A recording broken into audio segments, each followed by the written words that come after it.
Morning, guys. Good to be back in sunny Florida.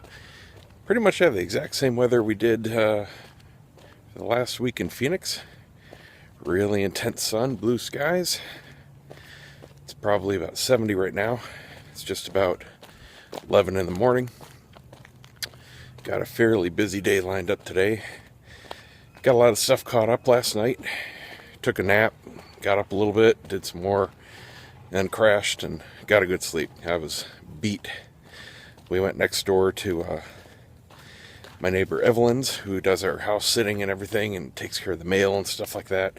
Bought her a gift out in Arizona, gave that to her, and turns out she's having some problems. She's in her 90s, obviously not tech savvy, and she fell for the Verizon Fios crap and switched from Bright House. And everybody I've talked to, I've mentioned this before in videos, has problems with Verizon Fios here. Sure, when it works, it's great, but it doesn't always work. And I just have so few problems with Bright House that there's no way I'm switching to save $5-10 a month. They came around to the house, about a month ago, trying to hard sell me again. It would not take no for an answer. Had to get a little rude. But anyway, she's got no internet connection, which doesn't really matter for her about the internet because she doesn't have a computer. But Verizon Fios uses the internet connection to work the guide and give you all the programming data for watching TV. That's all she does. She just has the basic TV package. It's all she wants. But now she has no guide. And of course it throws up all these cryptic error messages and things that just, there's no way she or anyone like her would have a chance of understanding. So I figured out exactly what was going on, and I need to call them. She had already tried calling them, of course, got somebody in India, and it just, forget it. She couldn't understand what they were having her do. I went in there, and she had everything just out, because they were having her unplug things, test things, and she had no idea about any of it. So I said I'd come over today after she gets home from church, and I'll call them, I'll talk to them and see what they want to do. Hopefully it's just something they can reset on their end. She has an actual coax signal. She can watch TV. That's coming in, but both at the cable box and the router, zero internet connection. So I'm thinking it's something on their end. Otherwise I would probably not see the problem on both her devices. But we'll see. Anyway, I'll figure that out later. I told her I'd be over at 1 at noon, pretty much as soon as I get back from this walk and take a shower. I have to go down to Oldsmar, to the nearest FedEx station, because I did have a few things come in that were really expensive and needed my signature, so I rerouted them while I was in Arizona, and they're waiting for pickup. One of the things I ordered were some new flashes. Obviously I'm a photographer and I don't often buy equipment. Usually I skip a whole generation, sometimes 2 of releases, because it's just that what's coming out isn't that great a step up from what I have. And I don't spend money if I don't have to. But these latest flashes, they are 2 steps up from what I'm using, and what I'm using works fine, but they're, compared to what's out now, a little inconvenient and missing a couple features that would be a big time saver. And these new flashes are the 600 series from Canon. When they came out, I want to say just over a year ago, they were $600 a piece, which was by far the most expensive price for a on-camera flash. The ones I have now are 580s, and real similar. I mean, they put out about the same power, but the big difference is what the 600 series can do. They have built-in radio transceivers.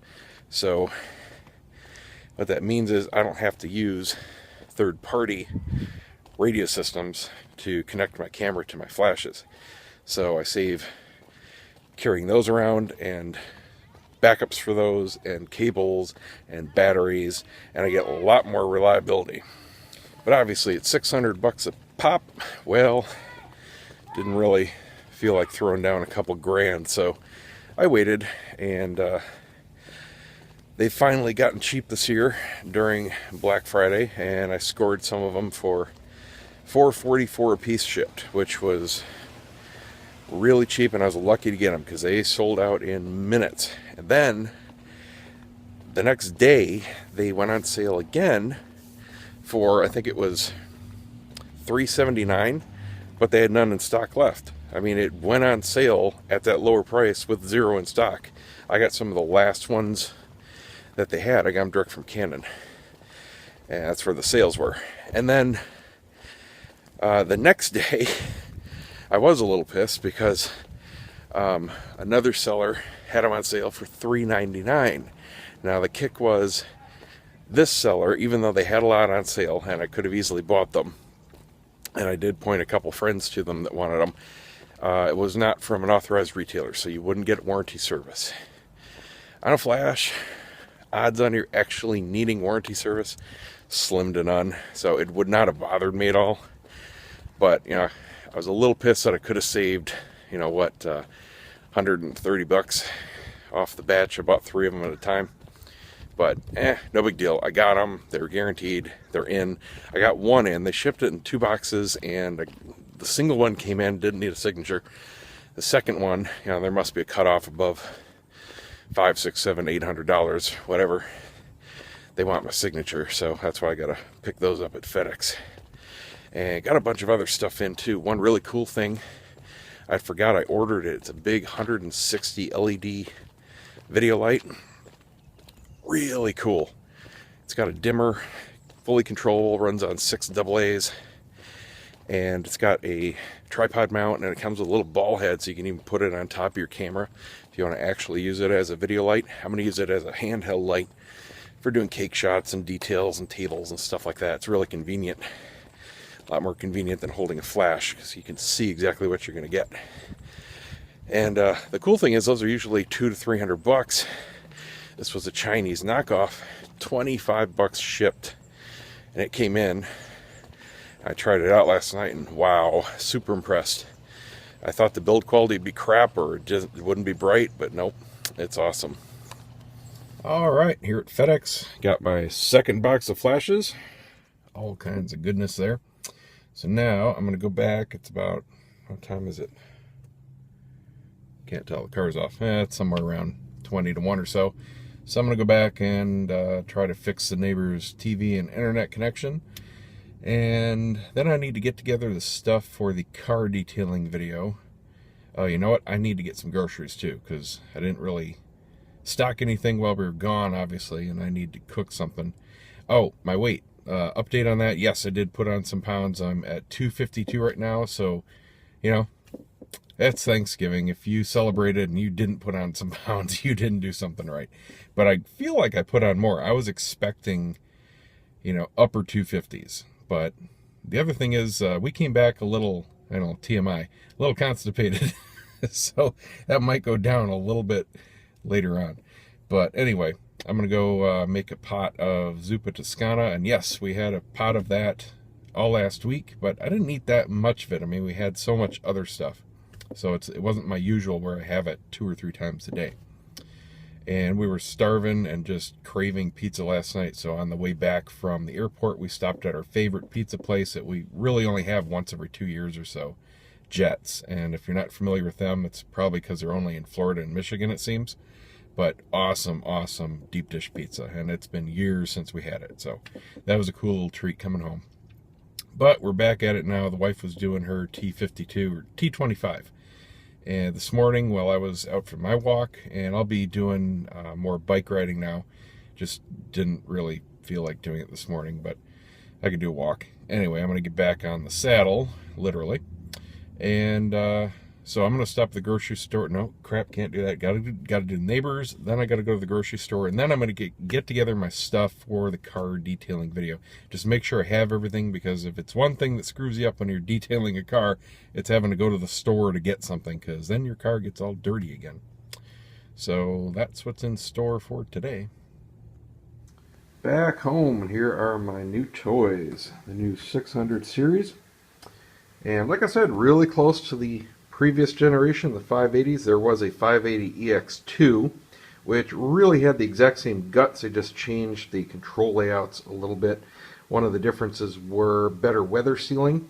The higher end professional model cameras have really good weather sealing, so you can actually use them in light rain if you have a professional lens, which also has weather sealing, and if you have a professional flash, which has weather sealing. Now this was the last generation that didn't offer it, so the way it attached to the camera was just this screw down type lock. The 580EX2 introduced this kind of seal, which has a rubber gasket and just a flip lever to lock it into place. So a lot faster, but also a lot more secure. And then the actual displays didn't really change that much. Same information. There is more information on the 600s because, like I said, they have built-in radios. With the 580s, I had to use remotes, and you can use just about any kind of remote. I like these Radio Popper JRX because I can control the flash power from the camera. Usually triggers are just dumb. They just fire the flash or not, and you have to go to the flash and dial a power up or down to get it where you want it, and then you can pop it from the camera, but you can't control it. Well, this allows me to actually control the power like I was at the flash, so I can set these out anywhere in a room, and I don't have to run over to them if I want to adjust the power up or down. And the cool thing about the JRX is they also work with my choice of studio lights, which I have brought on location until now, but they're a pain in the butt because they're huge and they're AC powered, so I have to use a big AC battery pack, which is a huge lithium battery. But now I can just take these guys, and I've got new light stands and everything that are geared towards portability coming. With these big lights, you have to use big, heavy-duty studio light stands because they're big and they're heavy. You can't stick them on little tiny light stands, but these guys you can. So my entire kit just got a whole lot more portable, and because I mostly work alone, that is really important. But these guys have radios built in, so I'm probably going to actually buy some more. I'm going to use them for a bit, see if there's some things I want to change, but I may end up buying at least one, maybe two more right away, because what I'll do is I'll put one on camera, and this won't fire all the time. It depends on if you want it to or not. You can set it both ways. But it basically becomes a controller for any other flashes you have in the chain. And there is a way that I can even bring in my old one, so I'm going to keep this one, and this can also fire that. So I mean, there's a lot of versatility with this system, and yeah, that's going to be fun. The manual is quite thick. I have a good understanding of the new features. Obviously, I haven't used them in the field yet, but I do have a shoot coming up very quickly where I will be able to, so I'm looking forward to that. So better for me, better for my clients, better for my pictures. I don't have to carry any extra parts around, worry about cables breaking or batteries running out, because these little guys have their own special batteries in them too. So it's just, yet another thing, and of course they don't last quite as long as usually the flash batteries do, so I end up having to carry a whole bunch of extra stuff when I use this kind of system. So these save me all that because they take the same 4 AA's that the normal old flash does. But not cheap. Very glad I got them on sale. They're back up to their normal price now of a discounted $490. So I did save, $150, $160 plus shipping. So I'm happy with what I got. $399 would have been better. If I would have thought about it, I would have scored a couple more at the $399 price. But oh well, they'll be on sale again sometime, I'm sure. All right, I got to go over to the neighbors. I'm a couple minutes late, and fix her stuff. Wow, Verizon, Fios at least, you suck compared to Bright House. Oh my God, what a convoluted setup. Bright House, if you have basic TV service like we do in our bedroom, real easy. You plug the cable into the wall. Bam, that's it. She has the most basic service they offer, all right? Basic TV, and they make you bundle in the home phone, which she doesn't even use, and they have to give you a router with Wi-Fi, and a splitter, and you got coax cable going to both. It's just a big mess of wires, a big old power strip, not even a battery backup. She doesn't know what's going on. I'm not even 100% sure how the set-top box is getting data in, if it's Wi-Fi over the router or if it's all going back through that coax. I think it might be going back through the coax, but man, just stupid. You can have part of the service out like she had. She could watch basic TV, but she had no data connection, so no programming guide. You had all these warnings popping up on the TV, which of course confused her and would confuse just about any normal user. And they're not even like plain English warning messages. They're designed for somebody to start doing tech support. So just really dumb. So I call up Verizon, I get her bill, I got her account number, normal stuff I figured I'd need. And, go through the automated. And at first, the automated system, okay, cool. This might actually be very quick and easy. I know that there are a lot of power problems around here, and sometimes things need to be reset. At least with Bright House, that's been the case. And usually I can just call them up, put in my account number, and they'll say, okay, we're sending a reset command, and bam, all of a sudden it's fixed. So Verizon started out the same way, and it says, let us know what your problem is, such as my programming guide doesn't work. Hey, cool, well, that's exactly what I need. My programming guide doesn't work. Okay, cool, we'll take you through all these setup questions. And it takes me through troubleshooting and, okay, normal stuff, unplug it, wait, put it back in, look for the blinking lights, all the stupid stuff. And we get 15 minutes into it, and then it says, turn your set-top box back on and put your TV to the correct input signal until you see a picture. And of course, the picture wasn't the problem. Okay, picture came up, and it says, okay, say next step, previous step, or it's fixed. Okay, well, nothing was mentioned about the programming guide not working. And it just says, okay, you're done. Thanks for calling. And I said, no, representative. And it says, oh, sorry, I can't help you right now. Goodbye. I had to call back, go through half of that again, finally get on hold, get a hold of a technician who went through some of the normal steps. I didn't get rude with him or anything. He was very nice, awesome guy. And long story short, it took him 15 minutes of troubleshooting on his end, finally, before finding the right thing to reset. I'm not even sure exactly what it was. He said he was sending a command to the OMT. I have not heard of the OMT before. I don't know what it stands for, but that finally got the internet light on, finally cleared the data connection. And then I reset the set-top box again. It re-downloaded all of its data. So after a few minutes of that, bam, it was finally fixed. But what a pain in the butt. Just to watch TV. Like I said, Bright House, you plug the cable in, and it works. You don't need any of this extra crap. So yeah, Verizon Fios, no way in hell am I ever switching to you. I don't care if you save me $50 a month. I need my services to work. So that's that. Let's see. I got to go to the grocery store, and then I'll take a stock check of my car stuff. Well, there must have been a rush on turkey sausage because I got the last ones in the store. Got stuff here for another pot of zuppa, so I'm going to go ahead and make that. And I was about to do the setup for the car detailing video, and I was going to do the interior. And I just remembered my tripod mount for the camera broke last night while I was doing a video for the cigar site. So I have to wait till that comes in because I have no way of holding this while I work. I got one ordered, did it last night after it broke, so it shouldn't be too long. But I got a different kind this kind. It's basically only two out there that I find that are pretty popular, and I got the other one since I know this first kind I had did not last. Oh well. So I'm going to get cooking and can't think of anything else going on today, so I will see you guys tomorrow.